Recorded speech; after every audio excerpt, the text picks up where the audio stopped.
Hey guys, New Jersey Sirens and Trains here, and today I'm going to go over my history of being a siren enthusiast.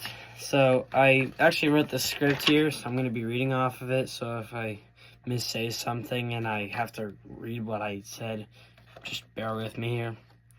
Alright, here we go. Hey everybody, Vince here, and today I would like to go over my history on how I became a siren enthusiast. I'm going to be reading off a script I made. A script I made, so if I mess up, it's me stumbling over my own words, haha.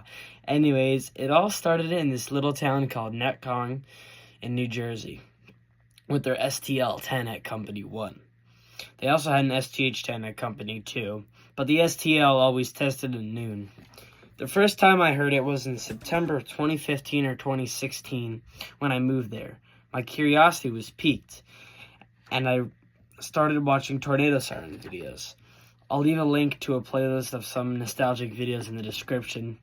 I also used to really like tornado siren madness. I still like to watch Broken Solar Panels videos, but not so much the stupid anime ones he makes. I know he's been getting a lot of hate for that recently, and I can't blame you guys, but I grew up with him. We all did, so it is what it is.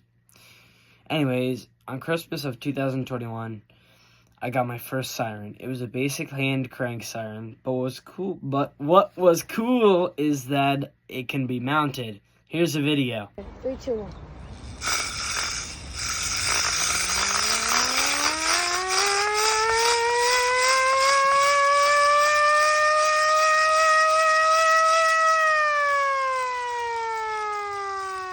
And then in spring of 2023, I got an MS-190. And then in September of 2023, I got an MS-490. I accidentally blew up my first MS-190 when I plugged into 120 volts AC and 12 volts instead of 12 volts DC. And, yeah. But I have a new one now. Anyways. Then September of 2023, I got an MS-490, which is still the same one I still have and is shown in my videos. The control box is over there. And then in 2024, I got a mini SD-10 from Edon's Mini Sirens, but it unfortunately no longer works. The freaking chopper warped. I don't know how to explain it. I'll probably just take the motor out and use it for a future project. Then in Christmas of 2024, I got a 3D printer and an Ender 3 V3KE.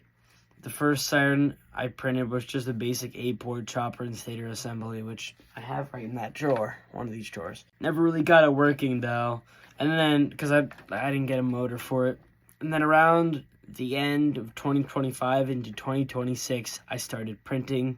I started printing sirens. Actual, these guys. Those guys. And my bolt, which I just got working. The rotator, which you guys have seen. I'm going to try to print Miles Peterson's. Shout out to him, dude, you're awesome.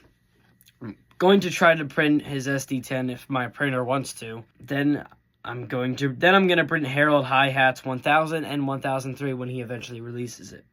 But for now, I'm working on a fully functional mini Thunderbolt 1000T blower pipe / pole setup thing, which you guys are going to see, which you guys have seen and will see more of.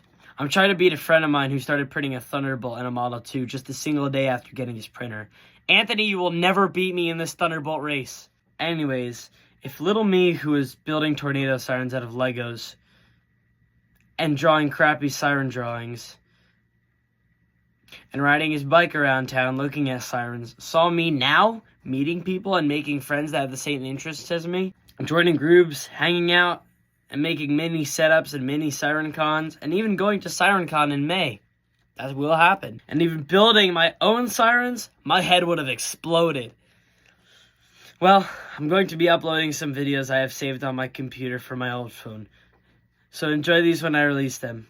Well guys, that's pretty much my story. See you all in the next one. Bye.